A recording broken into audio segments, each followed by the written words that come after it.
Just ahead on CTV News. The dock workers' strike is over. I have the agreement they came to and how long they have to decide on a new contract coming up on CTV News. Plus, Congressman Glenn Ivey visits Prince George's Community College to talk cybersecurity. And Pepco awards local organizations as part of its eco-friendly program. Those stories and more on CTV News starting now.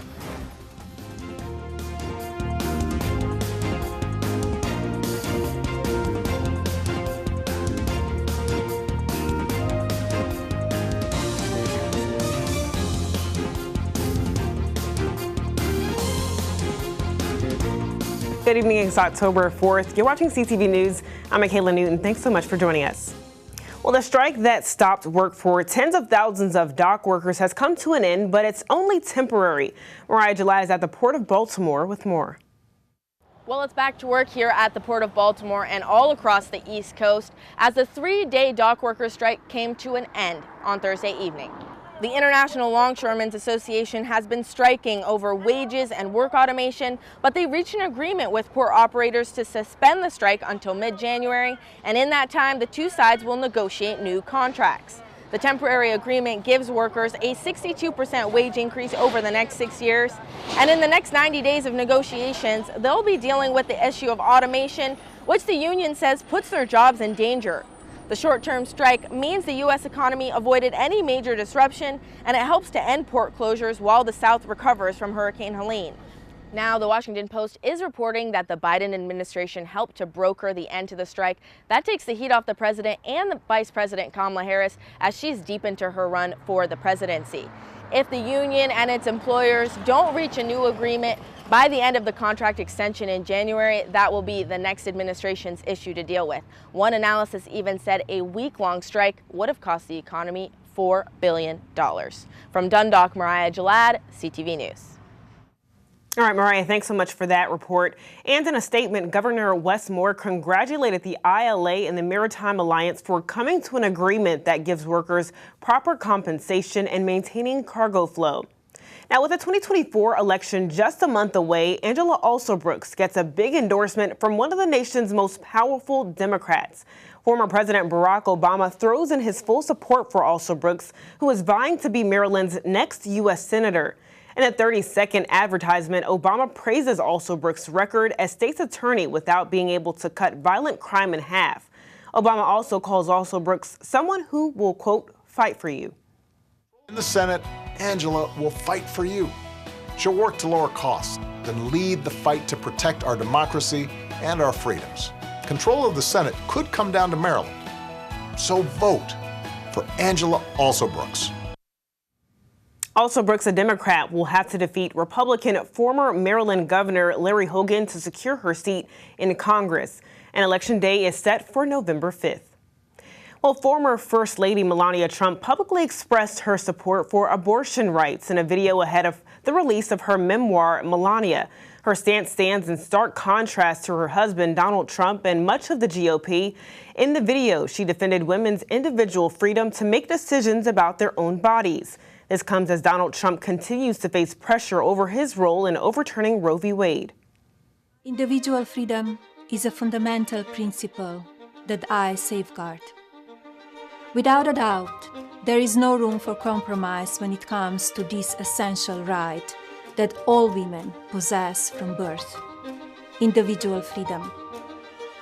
What does my body, my choice really mean? The former president said he told his wife to go with her heart on the issue and that, quote, "I'm not going to tell you what to do. You have to write what you believe." Meanwhile, a Missouri judge blocks President Joe Biden's student loan forgiveness program, and this comes a day after a federal judge in Georgia said he would let the temporary restraining order expire. Now, U.S. District Judge Matthew Shelp issued a new preliminary injunction against Biden's relief program. The U.S. Department of Education is now barred from forgiving people student loans until Shelp rules on the case. 7 states sued and argued in September that the regulation to forgive loans would hurt state tax revenue and the earnings of state entities. Prince George's police are now warning residents about phone scams where thieves are impersonating police officers. Now, scammers are calling residents from what appears to be a real phone number from Prince George's police or the county government. Investigation reveals that crooks are using downloaded software to make the caller ID look like a police or county government number. The thieves tell their potential victim that they have an open arrest warrant or a legal issue that needs to be resolved. The suspects convince the person over the phone to send them money or provide them with their social security number. But remember, Prince George's police will never ask for personal information or money over the phone. And you're watching CTV News. I'm Michaela Newton. Still to come, October is recognized as Domestic Violence Awareness Month. Prince George's County Police hosted an event today uniting multiple agencies in the fight against the heinous crime. We'll be back in a moment. We are the nation's largest integrated healthcare system, providing life-changing care to over 9 million veterans. Our hands are busy, competent, skilled, healing, helping, and friendly. A place where diverse teams come together hand in hand to provide full patient-centered care. Working in state-of-the-art facilities with influential leaders in healthcare, all with a single goal in mind: to help veterans heal, recover, and get their lives back. In a place where everyone plays a part and where your efforts are truly appreciated. A place so innovative and forward-thinking that we're rebuilding hands, and where even robots lend a hand. Join hands with us. Learn more at vacareers.va.gov. Our connections make powerful things happen, uniting individuals and communities.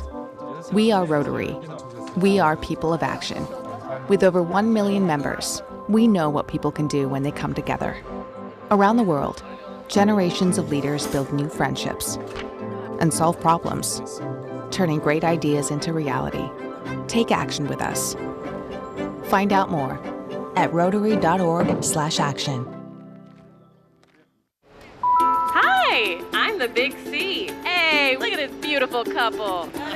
I knew as soon as I said that, I was like, don't say it. Don't assume. Did you know more than 2 people die from skin cancer every hour? Oh, man. It's a bummer, but the good news is skin cancer is a cancer you can see, so you can go get checked. You can check each other regularly, make it romantic. Turns out I'm a matchmaking mirror. You're welcome. Love might be in the air.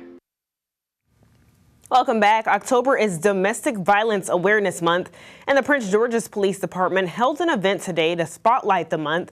The event featured the PGPD's Special Crimes Division, domestic violence survivors, and partners, organizations like the Family Justice Center, who are coming together to tackle domestic violence in the county.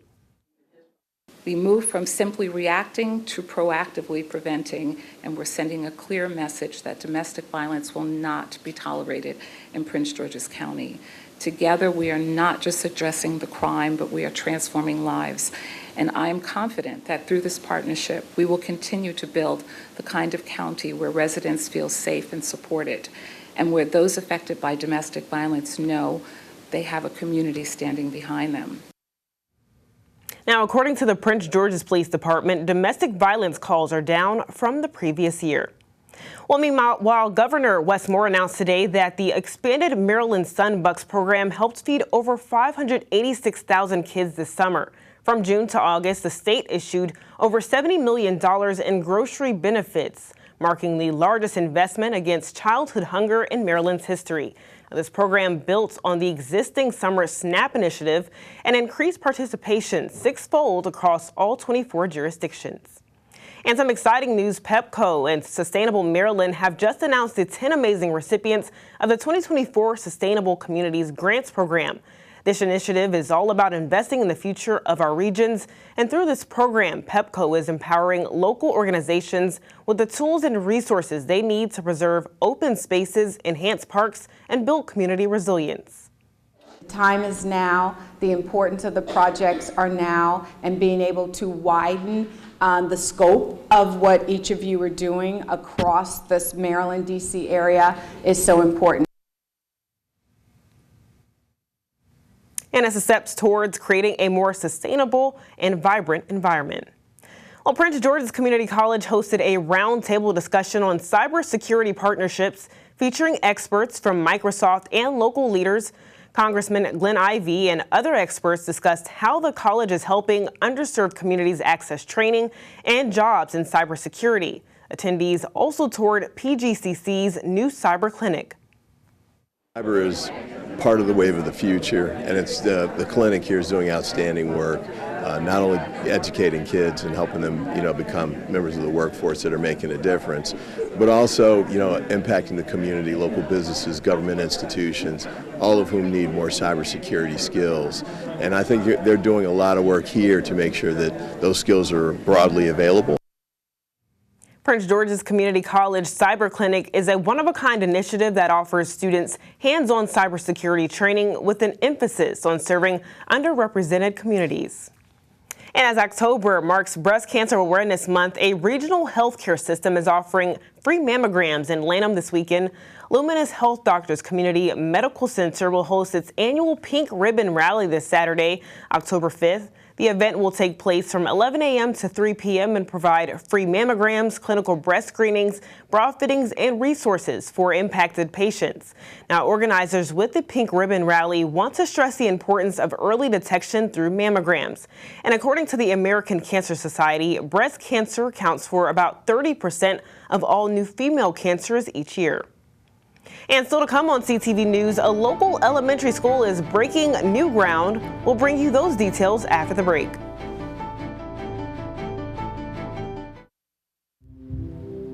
Why is just a starting line? For the true self blooms only when we find our purpose. What makes us tick? Below the surface.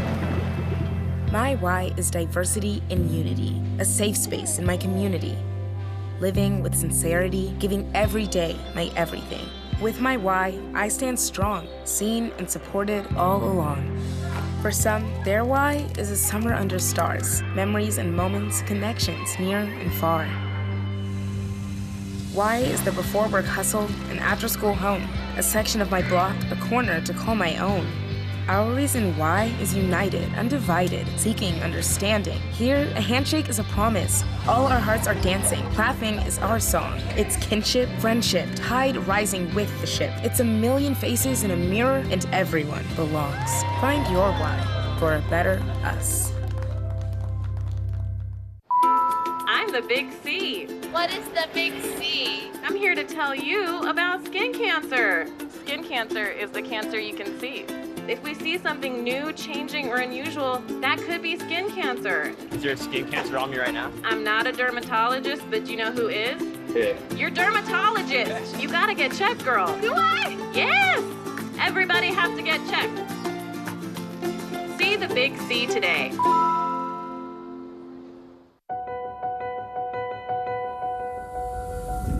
As we work to get through these times together, you may not be thinking about blood donation, but blood is needed to save the lives of people who are sick with a range of illnesses.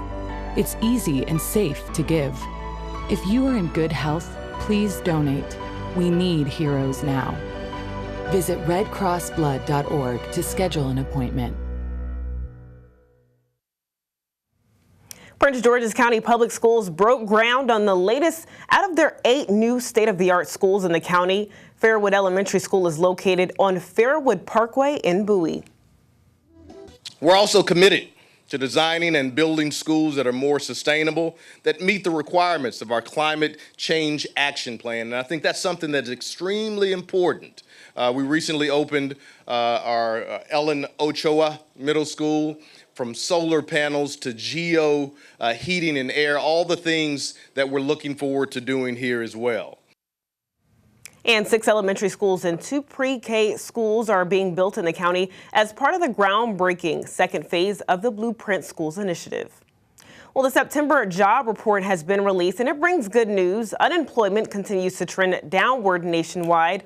September saw a 4.1% downtick in unemployment, and the data shows signs of a strong economy and labor market ahead of election season.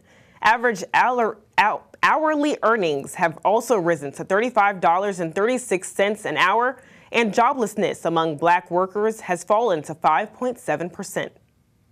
Meanwhile, the new Forbes 400 list ranking the richest billionaires in the nation include 5 people from Maryland. The wealthiest Marylander on the list is Annette Lerner, widow of real estate developer Ted Lerner. The 94-year-old is worth $5.8 billion. And according to Forbes, Annette lent her husband $250 to start his real estate company back in 1952.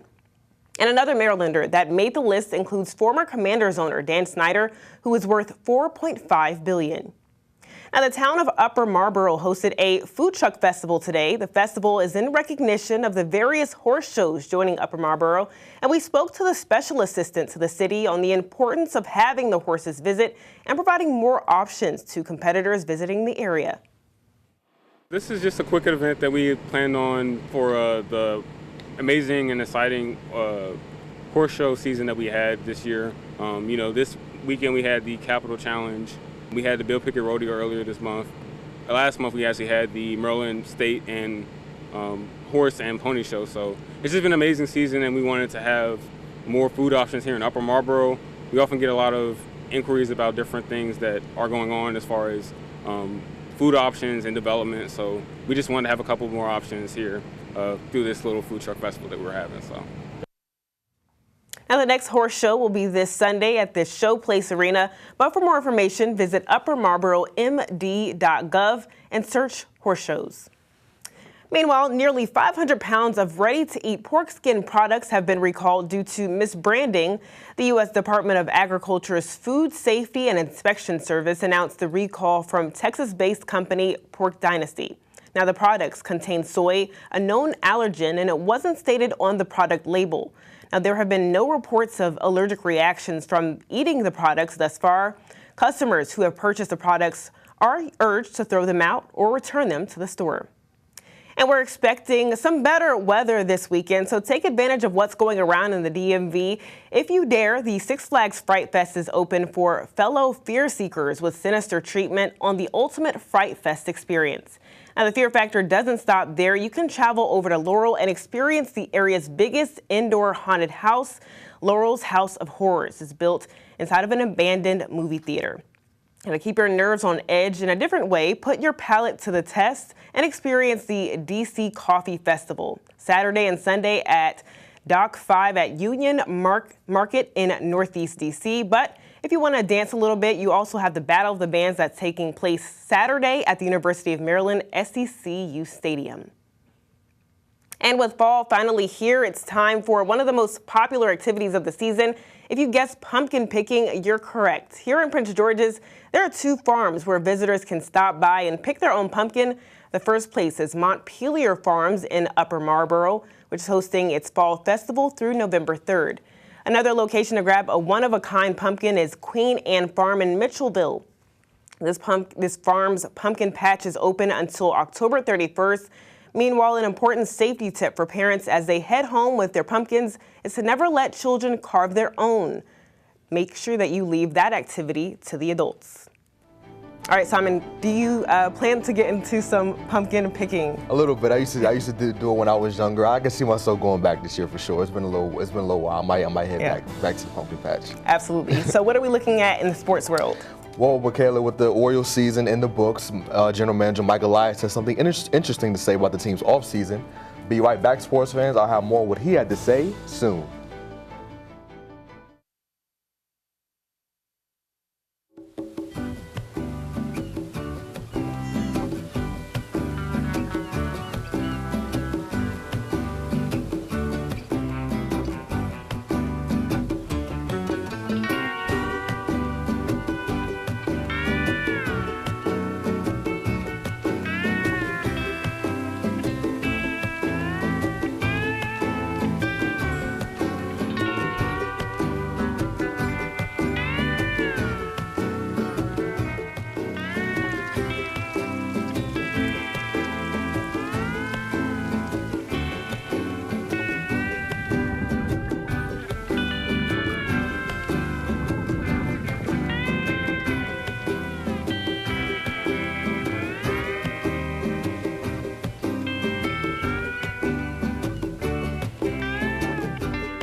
before sunrise.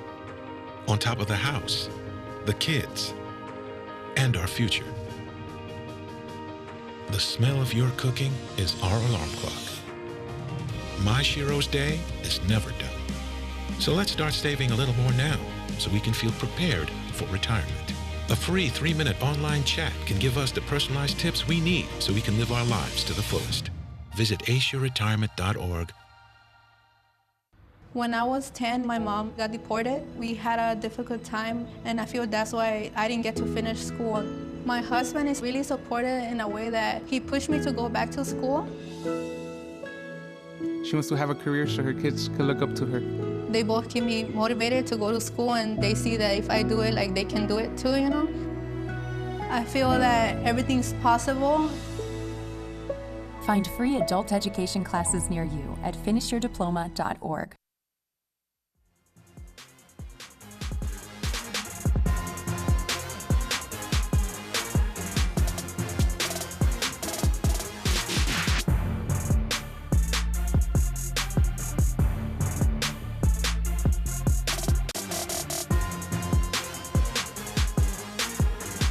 Okay, everybody, it's finally time for your Friday sports page. Let's go. Now, the Orioles season came to an end on Wednesday as the team lost to the Kansas City Royals in the wild card round of the playoffs.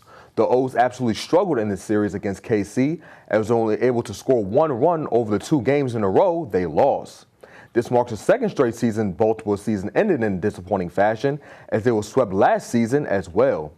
General Manager Mike Elias spoke recently and he vowed to turn this team into the best ball club it can be.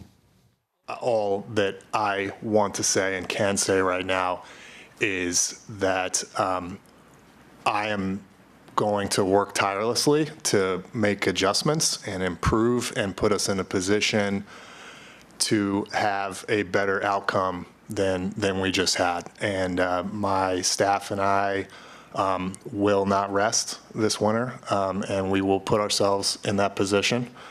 And there is a lot to be confident about with this team's positioning going forward. MLB free agency begins after the World Series ends. Meanwhile, my Washington Commanders will be taking the field this weekend for the 5th game of the season against the Cleveland Browns. A key to victory on Sunday will be stopping the run, which has been a weakness for Washington as they're ranked towards the bottom of the league in rushing defense. And defensive coordinator Joe Witt touched on improving that ahead of the matchup. Well, you know, the stickier we get in coverage, now we can put more people into the box to help with that. We can game it up some, which we will. You know, we'll get it taken care of. All right, trust me, we're putting a focus on it, and it's not just the front that's the issue. It's not just the linebackers. It's making sure that just like in the past game, you have to tie all levels in it. We have to make sure that we're hitting the gaps, that we're holding doubles, that we get pull schemes, we're getting over, we're popping inside. So there's 3 type of runs that are really hitting us, and we have to make sure we shore those up. Kickoff is at 1 o'clock. Should be a good game. Meanwhile, congratulations to Chicago Sky forward and Baltimore native Angel Reese for making the WNBA All-Rookie team. Reese was an absolute beast on the boards this season as she was the league leader in rebounds per game with 13, and likely would have held onto the single season record had a wrist injury not cut her season short. She also put up 14 points, 2 assists, and a steal as well. The Sky finished the season at 13-27. And wrapping up sports, shout out to Ravens cornerback Nate Wiggins for being named the NFLPA's Week 5 Community MVP. This comes after Wiggins hosted an event for breast cancer patients as well as survivors at M&T Bank Stadium. The event was part of Wiggins' Wigs for Warriors campaign, which aims to donate 200 wigs to breast cancer patients in his hometown of Atlanta, as well as the Baltimore area. The Clemson product is just the 3rd rookie in the history of the NFLPA to be awarded the Community MVP. Good work, Nate, and that is your Friday sports page. All right, Simon, so besides stopping the run game, what else do the Commanders need to do to win? Yeah, a couple more keys to victory, Michaela. First, what I want to see them do is Myles Garrett. He's the Browns defensive end. He's a little banged up, but if he does play, the offensive line has to do a good job of neutralizing him, really limit his impact on the game. The O-line did a decent job at protecting Jaden Daniels last week against the Cardinals. They can keep up that momentum. I can see them winning the game. And also, I think the defense also has to make sure they hold up. The secondary did a pretty good job last week against the Cardinals, only held them to 14 points. If the secondary can do a good job of limiting the Browns receivers like Jerry Jeudy, Amari Cooper, that should increase the Commanders' chances of winning. So we'll see what happens. Hopefully we can make it 4 straight. Absolutely. And it looks like it's going to be a great weekend for some football. Let's get a look at our 3-day weather forecast. Tonight will be mostly cloudy. Tomorrow will be mostly sunny with a high of 78. Sunday is going to be clear and sunny with a high of 76 and a low of 60. Monday it'll be 73 degrees and we'll have some clear skies. And then finally, for our community calendar, we have a double whammy. The Prince George's County Council is hosting a Latino and Hispanic Heritage Month celebration. So make sure you join Councilmember Eric Olson, Jolene Ivy, and Wanica Fisher for an event celebrating the rich and vibrant food, music, and entertainment of Hispanic cultures. This event takes place this Saturday from noon to 2 p.m. at the Langley Park Community Center. And the fiesta doesn't stop there. The Bladensburg Branch Library is hosting a Hispanic Heritage Month trivia game. So make sure you come test your knowledge of Hispanic history, music, sports, and celebrities. The winner will have to receive a chance to receive a gift bag filled with library swag. And this event takes place from 3 to 4 p.m. But for more information, contact 240-455-5451. That's all the time we have. Thanks so much for joining us for CTV News. We'll see you again Monday, guys. Good night. Have a good one.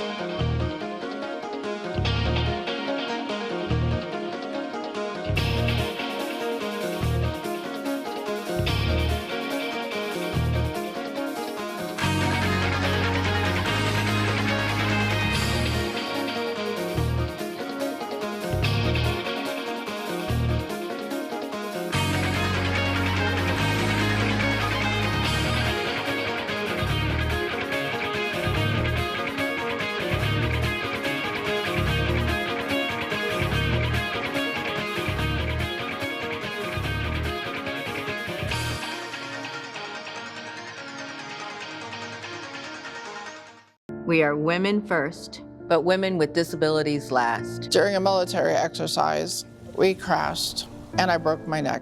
When I was in the Air Force, an accident changed my life. I couldn't have imagined the injustices I would face. Every day, women like me go to the doctor for annual checkups for conditions like breast cancer. Early detection saved my life. But women with disabilities face a cruel reality: inaccessible medical facilities and equipment. In the 25 years since my injury, I have not seen a gynecologist. There's not one accessible OBGYN in my community. I found lumps in my breast. I went to a doctor's office I was told was accessible. But when I got there, I couldn't get through the front door. I don't know where I'd be today without access to testing. Our veterans deserve better. Help PVA fight for access at pva.org. For a Native American child living in poverty, opportunities are limited and filled with obstacles. Generational trauma, poverty, and a disconnect from their culture. These children are looking for a new direction, a chance at a better life for their families and communities.